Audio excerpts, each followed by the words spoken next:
Tonight, more violence in France on the fifth day. बात करते हैं फ्रांस की, जो इस वक्त जल रहा है।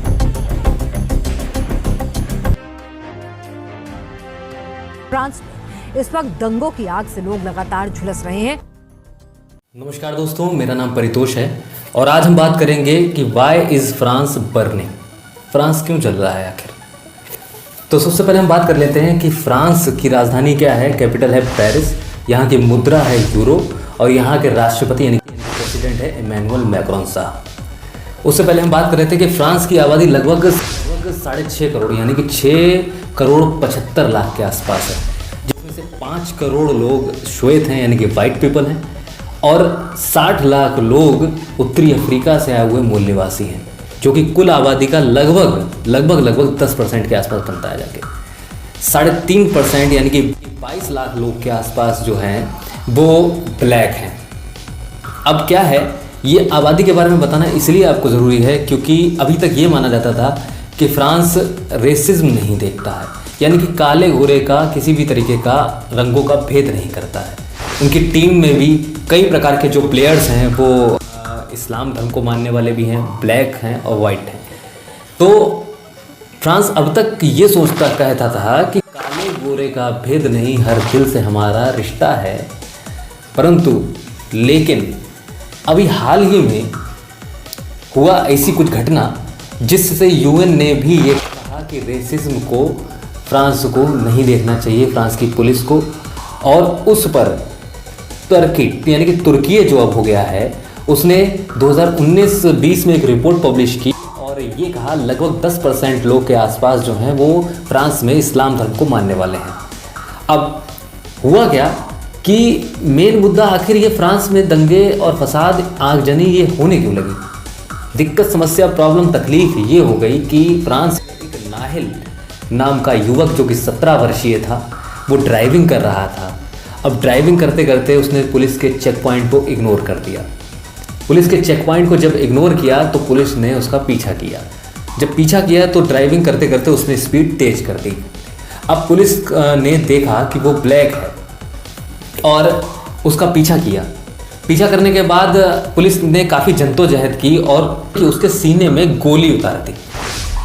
देखा जाए तो ये कहीं पर से भी सही नहीं है, चाहे वो ब्लैक हो या वाइट हो या इस्लाम को मानने वाला हो या किसी अदर रिलीजन को मानने वाला हो, कि आपके यहाँ कुछ कानून व्यवस्था होगी, आप किसी भी तरीके से उसको व्यक्ति को रोक सकते हैं। अगर जो आपका चेक पॉइंट मान लीजिए क्रॉस करके या करके इग्नोर करके जा रहा है, गोली मारना कोई सलूशन नहीं होता है।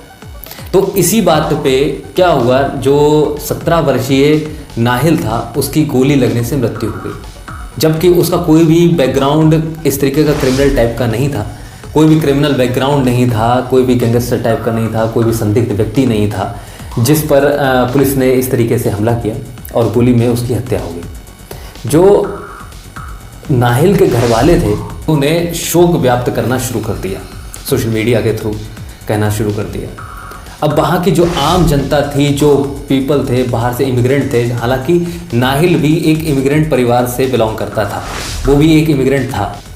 अब क्या दिक्कत है कि जितने भी वहाँ के इमिग्रेंट्स थे वो सब ये कहने लगे कि फ्रांस में रेसिज्म होता है, फ्रांस में भेदभाव किया जाता है हमारे साथ में, फ्रांस में काले गोरे का भेद किया जाता है, फ्रांस में इसी को मुद्दा बनाकर आगजनी होने लगी, दुकानें फूकी जाने लगी, कई लोगों का नुकसान किया, हज़ारों लोगों के घर जलाए गए, दुकानें जलाई गई और इसी को मद्देनज़र रखते हुए पुलिस ने 1000 लोगों को करीबन अब इस समय गिरफ्तार भी किया है।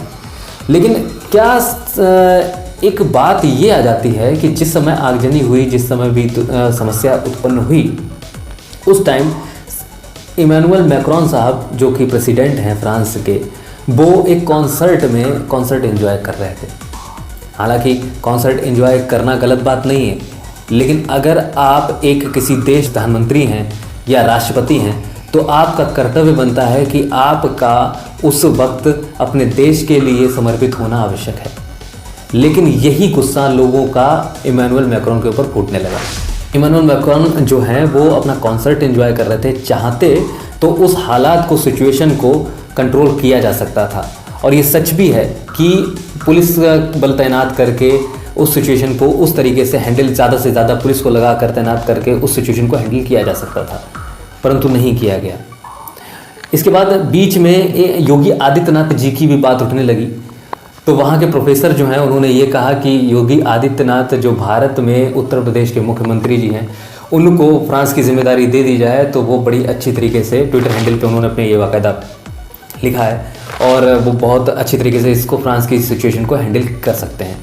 इस समय हालात ये हैं फ्रांस के कि फ्रांस में एक तरफ आगजनी चल रही है तो दूसरी तरफ अपना कोई भी व्यक्ति रेस्टोरेंट हो गया उसमें फूड या मील को एंजॉय कर रहा है।